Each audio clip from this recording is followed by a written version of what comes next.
So far, this season, the New Orleans Pelicans have been bad. In the famous words of myself, they haven't just been bad, they have been downright terrible. That's not great for a young team that has all of the promise in the world and has made moves that show it wants to win right now. There's an incredible draft class coming up. I'm talking about a class that can take us all the way back to 03. Am I being a little dramatic? Maybe, but I love this upcoming class so much. And if you watch my channel long enough, I think you will too. Now keep in mind, things can always change. A season can turn around in the blink of an eye. All it takes is one win streak. All it takes is one trade. All it takes is one player taking their game to another level, a level that hasn't been seen before. And we have an entirely different season on our hands. Sometimes it can be as simple as changing the starting lineup. But don't tell Stan Van Gundy that. This season, Lonzo Ball has been somewhat of a scapegoat for the Pelicans' poor play. He's not having the best statistical season. You look at the stats and they can be ugly. You look at his production, his performance on the court, and you might also say, well, that's not the most appealing. But I'm just going to tell you right now that Lonzo Ball's impact may be deeper than you think, and other teams around the league are starting to take note. This video, we have to talk about a possible Lonzo Ball trade. We have to talk about Zion Williamson, we have to talk about Brandon Ingram, and we have to talk about what's going on with this New Orleans Pelicans franchise. Zion Williamson, Lonzo Ball, Brandon Ingram. The Pelicans are an athletic young team that has somehow been dreadful to watch. Before we go any further, be sure to subscribe and turn on notifications. You will not want to miss another Get Like Coop video. And that's facts.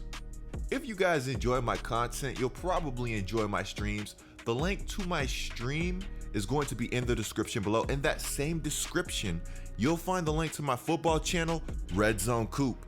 I just did a video on Aaron Rodgers and the Green Bay Packers' biggest mistake. You will not want to miss it. Also, be sure to follow me on Twitter, handle GLikeCoop. I want to preface everything I'm saying by pretty much saying that there's always a chance that a team turns it around. It could happen as early as today, it can happen as early as tomorrow, it can be weeks down the line, it can be months. The season is very long and you never know what's going to happen. With that being said, the New Orleans Pelicans have been bad. Losing is nothing new to me as a New Orleans Pelicans fan, but where I draw the line is at the team not being entertaining, the young guys not getting chances to develop, and also losing to a Minnesota Timberwolves team that was last in the Western Conference and missing their two best players. No Karl Anthony Towns and no D'Lo. Timberwolves fans, remember when I told you guys that the Pelicans were close? I didn't know we were this close. Look, losing is one thing. Losing to a team without their two best players is another thing. But showing no effort in the process, that's scary because it feels like the Pelicans are already a team that Stan Van Gundy is in danger of losing if he hasn't already lost. Now, this is an opinion that I'm probably going to get a lot of hate for. I love Zion Williamson. I think he has the potential to be one of the best players in the NBA. But right now, on the defensive side of the basketball, he is struggling more than anybody could possibly imagine. Yesterday on Twitter, my friend sent me a Reddit post. The post said that the Pelicans have a 117.3 defensive rating with Zion on the court. Good enough for second worst in the entire NBA. And a 106.5 defensive rating with him off the court. Good enough for second in the entire league. Naturally, I thought to myself, that has to be an overstatement. So I hit up cleaningtheglass.com. I typed in Zion Williamson, found his player profile, and I wanted to find out exactly how bad defensively Zion really was. With Zion on the court, the Pelicans were giving up 5 more points than usual. But on the flip side of things, they were also scoring 3.8 more points than they usually would, which naturally is good enough for an efficiency differential of -1.5. If you guys want some more data, check this out. Given a small sample size, Zion has been phenomenal at center for the New Orleans Pelicans. His efficiency differential at center is nearly +20. Zion's gotten some nasty blocks this season, but I wonder, is there any chance that Zion would be able to anchor a defense?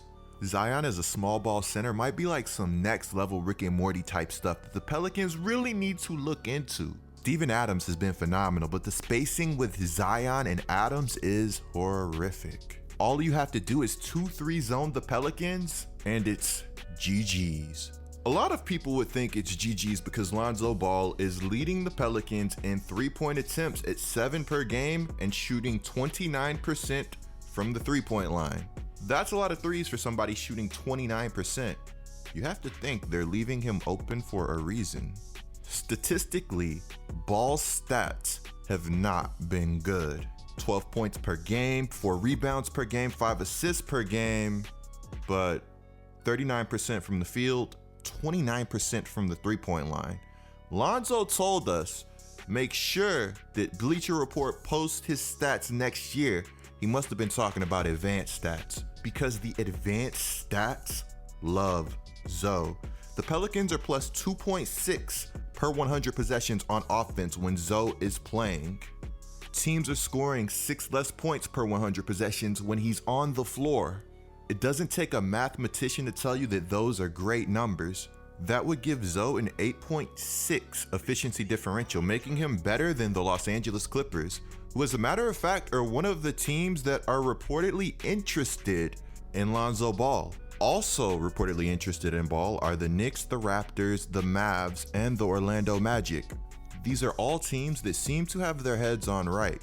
How could these teams want somebody that has been playing so poorly?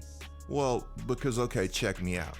So if Zoe is putting up this efficiency, not knocking down his shots, not knocking down his 3-pointers, imagine once that shot starts to fall.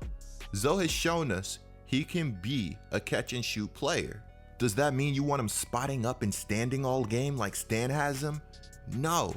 Say Zoe was knocking down 33 or 34% of his 3-pointers this season. His shooting percentage might jump up to 44% from the field, 45, 43, 46, somewhere in that range. And the advanced stats that already love Lonzo are going to love him that much more. Zoe has played almost 60% of his minutes this season at shooting guard. Cleaning the glass shows he's been much better at point guard, but I didn't need advanced stats to tell me that. You add all of this on top of the fact that the Pelicans have been playing slow basketball with a young team, and it's a tough situation for anybody, even Brandon Ingram. But BI is going to get his regardless. The Pelicans are young. Van Gundy has time, but he has to start making changes, even if it's just to the starting lineup.